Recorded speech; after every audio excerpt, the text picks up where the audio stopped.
வணக்கம் மக்களே, நான் உங்கள் ஷெஃப் பிரவீன். இன்றைக்கி நம்ம என்ன பார்க்க போகிறோன்னா முட்டை மசாலா. அதுதான் எப்படி பண்ணால் நம்ம பார்க்க போகிறோம். இது பேசிக்காகவே இது எங்கள் அம்மாவோட ரெசிபி.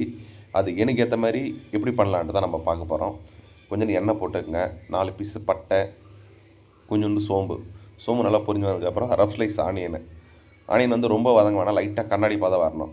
கொஞ்சம் கருவேப்பிலை, கொஞ்சம் ஜிஞ்சர் கார்லிக் பேஸ்ட்டு, இஞ்சி பூண்டு பேஸ்ட்டு போட்டுங்க. நீங்களே பாருங்கள், வெங்காயம் ரொம்ப வதங்கக்கூடாது, லைட்டாக வதங்கினா போதும். இஞ்சி பூண்டு பேஸ்ட் போதும், லைட்டாக சால்ட்டு, தக்காளியோட அளவு பார்த்தீங்கன்னா 2 வெங்காயம்னா 4 தக்காளி போடுங்க.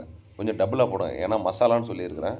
மசாலான்னா இதில் தண்ணி எதுவுமே ஆட் பண்ணக்கூடாது. தண்ணி எதனா ஆட் பண்ணால் அது குழம்பு மாதிரி ஆகிடும், அந்த மசாலாவுக்கு நல்லா இருக்காது.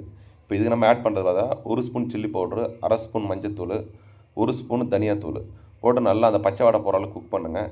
குக் பண்ணிவிட்டு அவ்வளோதான், மசாலா ரெடி ஆகிடுச்சு. இது செப்பரேட்டாக எடுத்து வச்சுங்க. இதுக்கு நம்ம பார்த்திங்கன்னா முட்டை பாயில் பண்ணி எங்கள் வீட்டிலலாம் முட்டையை அப்படியே ஹோலாக போட்டுருவாங்க. நான் தான் சொன்னல எனக்கு ஏற்ற மாதிரி மாற்றிருக்கிறேன்ட்டு. இந்த முட்டையை எடுத்து உரித்து 1/2 கட் பண்ணிங்க. கட் பண்ணி மசாலாவில் டபுள் லேயர் வச்சு போடணும். வீடாக இருந்தால் அப்படியே டேரெக்டாக போட்டு அப்படியே சாப்பிட்லாம். ஏன்னா இது வந்து ஹோட்டலுங்கிறதுனால ப்ரெசன்டேஷன் கொடுக்கணும்.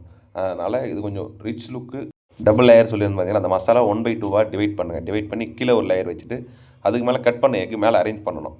அரேஞ்ச் பண்ணிவிட்டு அந்த எக்கு மேலே ஒரு லேயர் வச்சு மேலே கொத்தமல்லி இது கார்னிஷ் போட்டு டேரெக்டாக பிக்கப் பண்ண வேண்டியது தான். பிக்கப் மீன்ஸ் புஃபேல போட வேண்டியது தான். அது பார்க்கறது கொஞ்சம் ரிச் லுக்கு, கொஞ்சம் கலர்ஃபுல்லாக இருக்கும். ஏன்னா இது ஹோட்டலில் இப்படி தாங்க நாங்கள் கொடுக்கணும். எங்கள் அம்மாவோட ரெசிபி எனக்கு ஏற்ற மாதிரி மாற்றிட்டேன்.